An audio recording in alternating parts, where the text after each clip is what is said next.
नमस्कार। सीधी जिला कलेक्ट्रेट में मंगलवार को आयोजित जन सुनवाई के दौरान सीधी सांसद डॉक्टर राजेश मिश्रा के बेटे डॉक्टर अनूप मिश्रा और बहू डॉक्टर बीना मिश्रा अपने टेस्ट ट्यूब बेबी सेंटर के रिन्यूअल को लेकर पहुंचे। सोशल मीडिया में फैली चर्चाओं के विपरीत दोनों किसी भी तरह के धरने या विरोध पर नहीं बैठे थे, बल्कि निर्धारित प्रक्रिया के तहत जन सुनवाई कक्ष में पहुंचकर औपचारिक आवेदन जमा किया। उन्होंने साफ कहा कि 3 वर्षों से लगातार विभागों के चक्कर लगाने के बाद भी रिन्यूअल नहीं होने पर उन्हें जन सुनवाई का सहारा लेना पड़ा।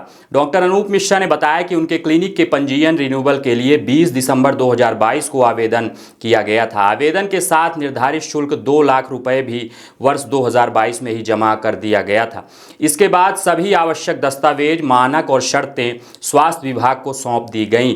यहाँ तक कि विभागीय अमले द्वारा निरीक्षण भी पूरा कर लिया गया। इसके बावजूद रिन्यूअल प्रमाण पत्र जारी नहीं किया गया। उन्होंने आरोप लगाया कि पहले स्वास्थ्य विभाग ने फाइल को लंबित रखा और बार बार स्पष्टीकरण तथा अतिरिक्त दस्तावेजों की मांग कर प्रक्रिया को खींचा जाता रहा। बाद में जब विभागीय तौर पर कोई आपत्ति नहीं बची, तब फाइल जिला प्रशासन के स्तर पर अटक गई। हम 2022 से लगातार अनुरोध कर रहे हैं, लेकिन हर बार कोई न कोई नई बाधा सामने आ जाती है। इस कारण मरीजों को भी परेशानी हो रही है। डॉक्टर मिश्रा ने कहा कि जन सुनवाई के दौरान एसडीएम गोपद बनास राकेश शुक्ला ने दोनों की बात सुनी और संबंधित शाखा से फाइल की स्थिति की जानकारी मांगी। इसके बाद उन्होंने कलेक्टर स्वरोचित सोमवंशी को पूरे मामले से अवगत कराया। कलेक्टर ने दस्तावेजों की स्थिति की समीक्षा के बाद सांसद पुत्र और बहू को आश्वस्त किया कि रिन्यूअल प्रमाण पत्र शीघ्र ही जारी कराया जाएगा और अनावश्यक विलंब नहीं होने दिया जाएगा। कलेक्टर से चर्चा के बाद डॉक्टर अनूप मिश्रा ने बताया कि उन्हें सकारात्मक आश्वासन मिला है और उम्मीद है कि 3 वर्षों से लंबित यह मामला अंतिम रूप से निपट जाएगा। काहे के बीच बीच में आ जाता है। जब सुबह तू आगे जावे कि एक ही रहे। हाँ तो काटे पाटे ना जुमे थे, आग ना काटा करा जुमे थे। जब भैया बोला आग ना काटा करा जुमे थे। ये तो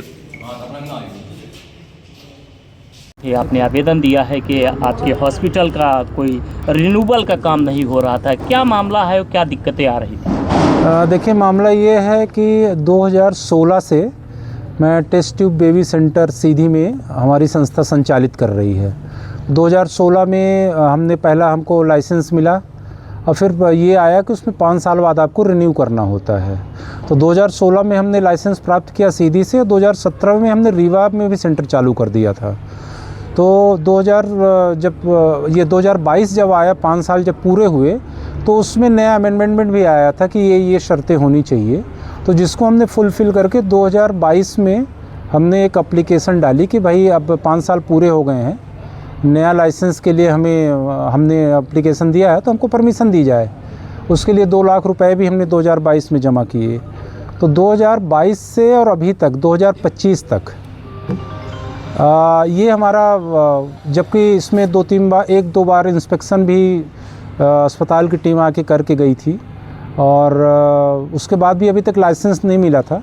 तो आज मैं सपत्नी का जो है गया था कलेक्टर ऑफिस में, जन सुनवाई में गए थे वहाँ पे कि जिससे हमारी व्यथा सुनी जाए कि हम उसकी वजह से हमारा नुकसान हो रहा है।